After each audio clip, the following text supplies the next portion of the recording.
I'm nervous. Don't be. You can't get pregnant the first time. Not about that. You perv, about the show. Oh god, that? A fucking cable show?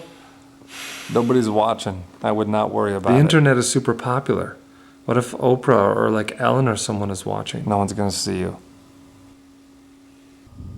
You know what you need? The Neti Pot. What? The Neti Pot. What's that? It's a secret tool, administered through sexual congress. Basically, I fucking take my swollen member and jam that bitch up your nasal aperture, blowing white hot inside of your nasal cavities like a diluvian blast. Gross. Into your nostril. And then ferment inside of there a bit, rolling it around until your eyes water and your ears ring, and then you farmer blow it back onto my face. I'm not doing that. It's medicinal. It's curative. Do you know anything about holistic healing? No, I do. I'm not doing that. I was initiated into this practice by a shamanic master in the Sahara. The Sahara Desert? The Sahara Hotel in Vegas.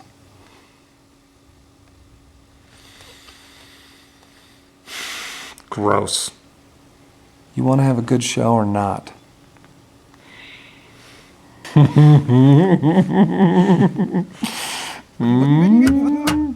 From beautiful downtown Denver, a mile high in the sky. Yeah, you are seeing double. It's the Stuart Davis Show. The host's so nice, he's hosting twice. Tonight's special guest, a person, plus other people, and a dog. Beautiful, ugly, asleep, awake, come one, come all. God's house opened up to all his bitches. Now, for your aqual enjoyment, the Stuart Davis sticks his dismount. Yes, you did. You stuck it. Yes, you stick it. Thank you. Awesome. Thank you very much. You're one agile man. Wonderful to be with you. First ever Stuart Davis Show. First show, big show. How are you doing, buddy? Love it. Going good. Your sinuses sound good. Clear. Yes. Wide open. All right, let's kick it off. My friend, what are the 3 pillars of civilization? Sex, God, rock and roll. 3 pillars of civilization. And now the telepathic news from the world of sex, God, and rock and roll.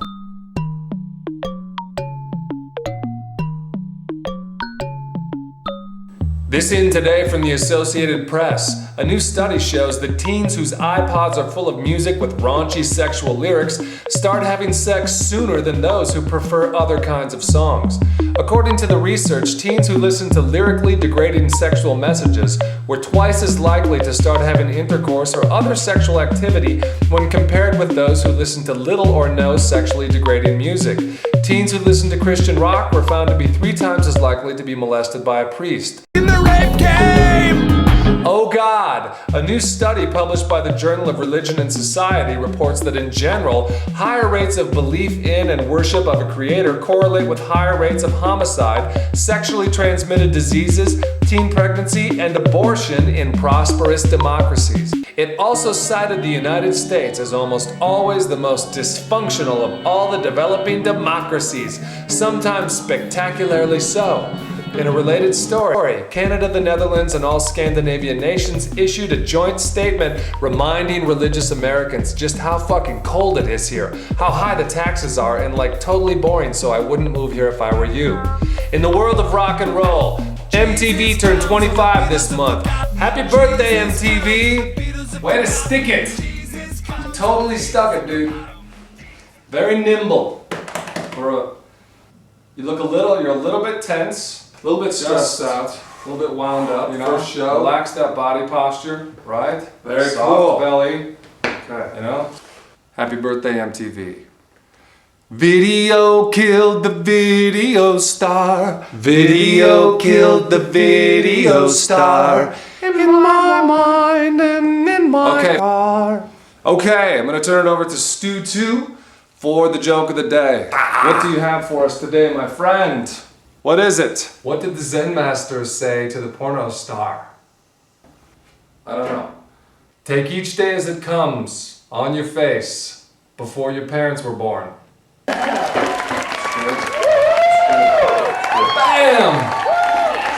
Actually, what I could use a coffee.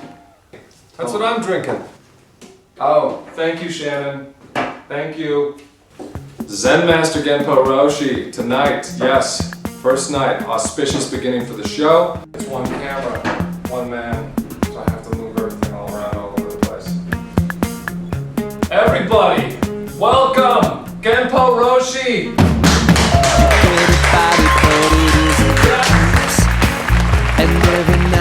Awesome, and I should not forget Fiat. Sweetie, still unaware. What's up, cute puppy? Is playing musical chairs. All right. This is cool. The ego's kind of been the enemy, and maybe even particularly in Zen, it's like the ego has been the thing that we've been out to kill for so long, and you've taken that part of it and flipped it on its head, and instead of trying to kill the ego, you're inviting it to participate and even take the lead in some really important ways. It's like, I've heard you describe it before where you said, we've been trying to break into this house and track down this ego and kill it for so long, and just tell us about how you first just decided to knock on the front door, and when the ego showed up and you were like, could I come in and talk to some voices? Well, really the way that happened was that I had been doing a technique called the voice dialogue methods discovered by Hal and Sidra Stone. I started studying with them in '83, '84 after being involved in Zen for about 12 years at that point, and finding that their Western approach actually made certain aspects of the self accessible that were frankly not discovered so easily through Zazen and through Zen practice. And it took me 16 years to discover just how easy and amazing the voice dialogue could fit in with Zen practice and Zen training, to the point where what I saw was there were certain combinations, like putting a tumbler lock together, and once you got all the combinations right, it just opened the gate of the crown's head, just open the gate. Even though Zen was clearly and immediately my home, I didn't feel that something uniquely Western, that its expression, I always felt like we were trying to import Japan, and dress everybody up in Japanese Zen, when really there was something that wasn't quite connecting at a deeper level. And then the first time that I did Big Mind with you, and the first time that I encountered your way of teaching, it totally clicked and made sense and landed in that deep place. And that was the first time I felt like, okay, there actually is going to be a way to live as a practitioner in this tradition, but have it make sense for this world, this culture, this time. Later I found there were many combinations that worked, but the first time I thought, well, it's just a unique series of combinations. Later I found that there were many, many combinations, and they all opened the gate. And that part of that was by asking permission from the ego to assist, in a very simple process. And then by shifting the physical posture also allowed us to shift mental perspectives, so that we actually could change our perspective and take what the word dukkha means the mind or wheel that is stuck, and unstick it. And it was so simple to do, to unstick it, just by shifting perspectives. Instead of being stuck in one view, one reality, we could shift to a complete alternate reality, an alternate view, which Buddha called right view. Would you feel comfortable in commenting on, is this the fourth turning of the wheel? Is it yes? Is it no? Will we never know, perhaps until much later on? Is that even relevant? How does it fit or sit inside of the Dharma of flowering in North America in this century? First of all, I think that this approach really has implications that are beyond my scope and my imagination. For turning the wheel, possibly can believe so. I kind of share that opinion and belief, but that'll be seen at some point. Well, what I love is that the light just cracked wide open like that when I asked you that question. Is that the fourth tuning of the wheel? It's like, the walls opened up and light poured in. So maybe that was an answer from an unknown third party, source. But others, I mean, I certainly feel that that's the case. Of course, I'm not in a place to make such pronouncements or have any idea, but many people are saying that. Many people are saying that.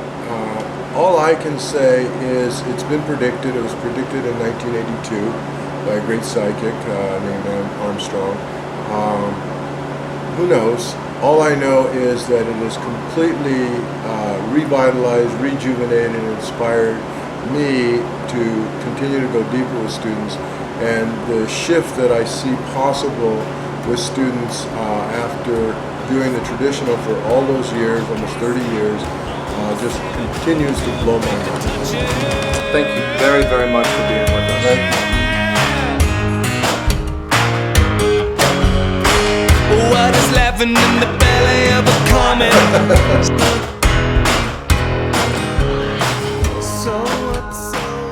Once a week we give the camera to a stranger at one of my shows and give them the chance to go outside and ask me anything.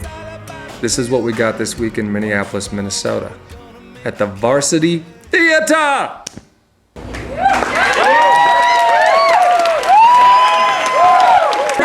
We're taking this camera where no Stu camera has ever been before. The Stu camera on a mission. 2006. No, what if we miss a really good song? Wait, come on, Lisa. Hey, Stuart. How you doing? So, my friend Liz, she grabbed her camera at the concert at the Varsity Theater, and we have a really, really good friend of ours. He is actually marrying this really great girl. She's got this long black hair. She's so sexy. You know them both. We love them. And they're getting married in Michigan. And we would love it. We would do anything, me and Liz. Woo! If you would be willing to come to Michigan and play at their wedding, please. There's gonna be horses and everything, and if you could be there, come on, baby. Woo! We'll do it. It'll be so much fun. That answer is no. That answer is no. No. No. No. I do not play weddings at this point in time. I only play divorces. Hey, Stuart. Hey, Stuart. How you doing?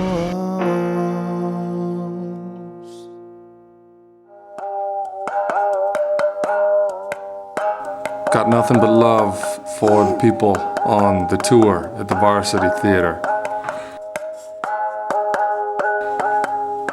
Want to thank them for bringing it tonight. Got nothing but love for all sentient beings, ugly and beautiful. Even Scientologists? Yeah, right now. Even Scientologists. Got nothing but love for Genpo Roshi. Want to thank him bringing it tonight. Fourth turning of the wheel? If so, count me as a cranker in the gerbil wheel of Dharma.